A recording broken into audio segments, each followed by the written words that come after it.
Senhor, mais um minuto de esperança para a sua vida, mais uma palavra do céu para o seu coração.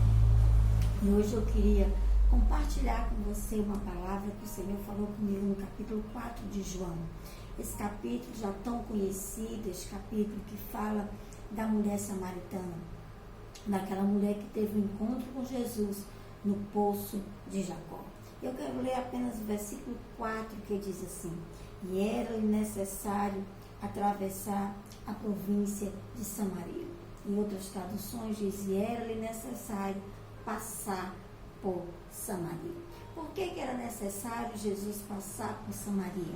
Não era por causa que era o único caminho. Os judeus não se comunicavam com os samaritanos, e por causa dessa rixa que havia entre eles, por causa dessa desavença que havia entre eles, os judeus preferiam passar por outras opções. Existia pelo menos mais 3 caminhos que davam da Judéia à Galileia, para que não passasse por Samaria.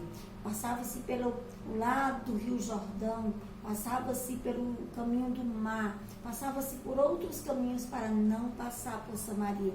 Mas João vem e nos dá essa informação, que naquele dia era necessário Jesus passar por Samaria. Entre uma Galileia e uma Judéia havia uma Samaria. Às vezes, do ponto que você começa algo até o ponto que você termina, surge uma Samaria. Há uma Samaria. E muitas vezes, para evitar essa Samaria, nós passamos por outros caminhos, nós paramos o projeto, nós deixamos para trás aquilo que nós começamos, simplesmente para não passar pela Samaria. Mas às vezes é necessário passarmos pela Samaria. E por que naquele momento era necessário? João começa dizendo que os fariseus começam uma contenda porque os discípulos de João batizavam mais do que os discípulos de Jesus, e ele mesmo informa também que mesmo que Jesus não batizasse mais os seus discípulos, Jesus se afasta dali. Por quê? Porque ainda não era o ápice do seu ministério, ainda não era o fim do seu ministério. Era apenas o começo, então não era necessário ainda ele ter essa discussão com aqueles homens. E ele se afasta dali. E ele vai no seu coração com a intenção de voltar para a Galileia. A Galileia foi o início do ministério de Jesus. A Judéia foi o fim do ministério de Jesus. Quando ele começou a ensinar na sinagoga da Galileia. O primeiro milagre de Jesus foi em Canaã da Galileia, mas os seus últimos feitos foi em Judéia, foi na Judéia, foi em Jerusalém, foi o final do seu ministério. Mas no meio do seu ministério existia uma Samaria. E por que era necessário passar por Samaria? Não só pelo fato de ali ter uma mulher que precisava ter um encontro com Jesus, ali havia também uma contenda. Ali havia um conflito. Ali havia algo que já estava há muitos anos, há pelo menos 40 gerações, havia aquela cidade. E ali havia um conflito naquele lugar. E Jesus achou necessário passar por Samaria.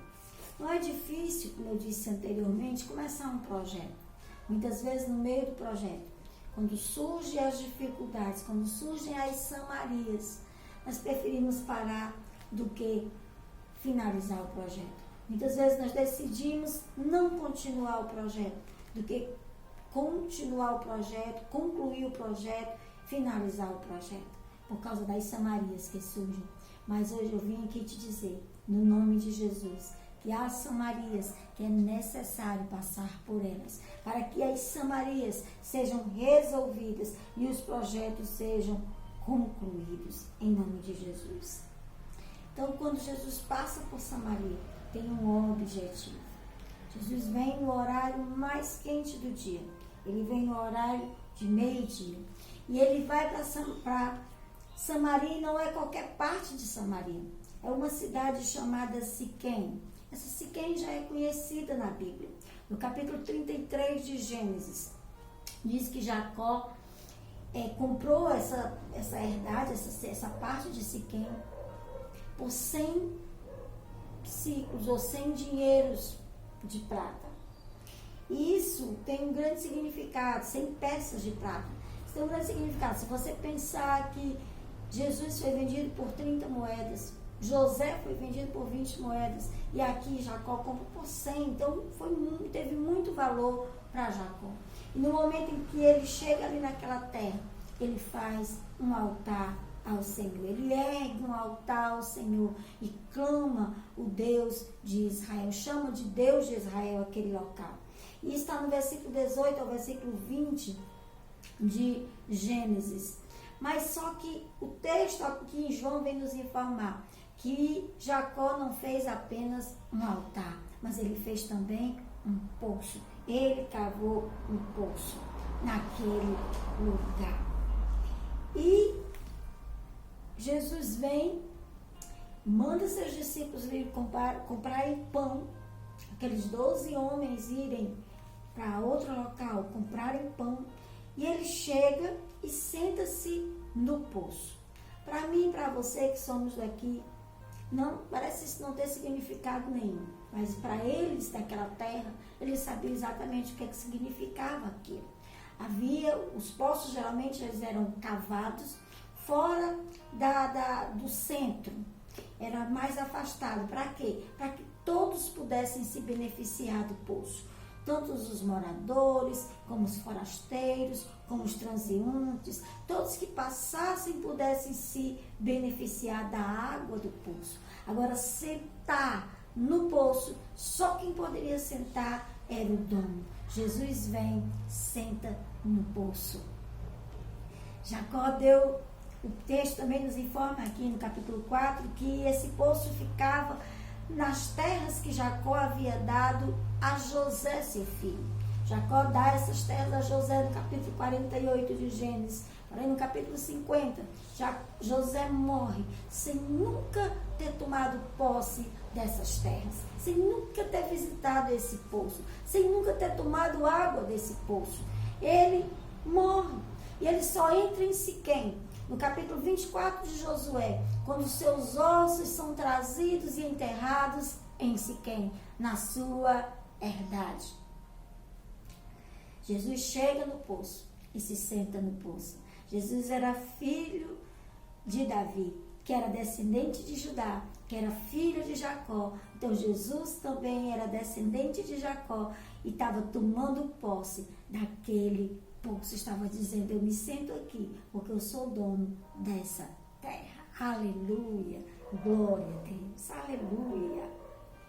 Então Jesus vem, senta ali naquele poço. Isso era no horário mais quente do dia, era na hora sexta, meio-dia, horário de meio-dia. E aquela mulher, por já ter tido 5 maridos, e agora o marido que ela tinha não era dela, ela vem buscar água no poço no horário mais quente do dia. As pessoas, por via de regra, iam buscar água no poço pela manhã ou no finalzinho da tarde, quando Abraão manda seu servo Eliezer ir buscar uma noiva para Isaac. Ele vai para o poço, porque lá no poço as mulheres vinham buscar água no finalzinho da tarde. É finalzinho da tarde onde ele chega, quando ele faz aquela oração, e ele vai para ali. E a função de buscar água no poço era a função das virgens, das mulheres solteiras. Por isso aquela mulher vai no horário mais quente do dia, porque ela era só. Ela era uma mulher que tinha um marido que não era dela, ela tinha uma vida que não era uma vida muito agradável, e com certeza ela queria se desviar dos confrontos. Ela não queria enfrentar os confrontos, ela não queria enfrentar talvez os disse-me-disse das mulheres naquele poço por causa da situação dela. Então ela vai no horário mais quente do dia. E aqui também tem uma lição para nós. O horário mais quente é o horário mais difícil do dia. E Jesus está dizendo que ele chega nas horas mais difíceis. Ele chega no horário mais quente. Ele chega na hora que você mais precisa. É nessa hora que Jesus chega para lhe ajudar. Aleluia, glória a Deus. E chega ali naquele lugar, aquelas terras eram de José, mas o poço era de Jacó. João diz, a cidade de Siquém era parte da herança que Jacó deu a José. Porém, o poço continuava sendo de Jacó. Por que o poço continuava sendo de Jacó, se a terra era de José? Porque quem cava o poço tem a honra do poço. Quem cava o poço, ele tem a honra do trabalho que ele fez. Deus, ele vê o seu trabalho. Deus vê aquilo que você faz. E ele não dá a honra do que você faz para ninguém. Deus não dá a honra para quem bebe a água. Ele dá a honra para quem cava o poço. E Champlin, ele diz na sua enciclopédia que este poço tinha 37 metros de profundidade e 4 metros de diâmetro. É um grande poço. Esse poço ainda está lá em Israel. Se você for a essa localidade, você ainda vai encontrar esse poço lá. Porque o trabalho que Jacó teve para fazer aquele poço é reconhecido até hoje. Talvez você esteja cavando poço. Talvez você esteja passando por alguma dificuldade. Talvez você tenha um projeto e você começou esse projeto e está difícil esse projeto. Esse pode ser o seu poço, mas não desista. Vá até que você encontre água, porque este poço, este trabalho irá dar nome a você. Aleluia, glória a Deus. A Bíblia diz que Jacó ergueu um altar, mas também ele cavou um poço. Altar, todo mundo quer, porque no altar você está em evidência. Quando você está no altar, todos estão lhe vendo, mas quando você está cavando poço, ninguém lhe vê. Altar, você começa por baixo e termina por cima. Poço, você começa por cima e termina embaixo. Quando você está cavando poço, ninguém lhe vê na horizontal. Mas não se preocupe, porque quem precisa lhe ver, ele não vê na horizontal, ele vê na vertical. E ele vê você lá do seu trono, cavando os seus poços. Aleluia, glória a Deus. Quanto mais você cava, quanto mais você está cavando o seu poço, quanto mais você vai no seu projeto, talvez mais você desça, talvez mais profundo você fique. Mas saiba de uma coisa, o Senhor lhe vê. Ele vê enquanto você cava o seu poço. 40 gerações depois que Jacó cavou o poço, Jesus vem no poço e o poço continua sendo chamado Poço de Jacó. E quando você cava o poço, tem tríplice honra, ou tem tríplice benefícios. A própria mulher diz no versículo 12 para Jesus: és tu maior do que o pai Jacó, que cavou o poço, bebendo da água, ele, seus filhos e seu gado? Jesus está nos ensinando aqui. Quando você faz algo, você abençoa outras pessoas. Jacó cavou o poço, mas bebeu dele ele, seus filhos e seu gado. Ou seja, quem primeiro se beneficia do poço é você que está cavando. Depois os seus filhos, e esses filhos representam todos aqueles que estão próximos a você, que cercam a sua mesa, que você conhece, serão beneficiados desse poço. Depois ele disse que o gado bebe desse poço. E esse gado aqui poderia ser os animais, mas vamos usar aqui como simbolismo de todos aqueles que estão ao redor, que não são conhecidos, mas que também são beneficiados pelo poço. Todos os transeuntes, todos os forasteiros que passavam e poderiam beber a água do poço, que são beneficiados pelo poço que Jacó cavou. Trabalho que você está fazendo, outros serão beneficiados, outros serão abençoados. Pessoas chegarão para você e dirão: olha, você não sabe o benefício que isso aí está trazendo para mim. Porque quando você faz, quando você cava poços, você está ajudando outros a se manterem. Aleluia, glória a Deus. Então, Jesus neste poço, senta neste poço e vem esta mulher. E hoje o meu objetivo não é falar dessa mulher, por isso que eu estou falando muito desse poço. A palavra que eu quero direcionar a você nesse dia de hoje é: não desista dos seus projetos. Ainda que surja uma Samaria no meio, ainda que seja necessário passar por uma Samaria, resolva o conflito. Quando essa mulher chega ali e ela começa aquele diálogo com Jesus e ela diz para Jesus o seguinte: onde é que eu devo adorar? É aqui?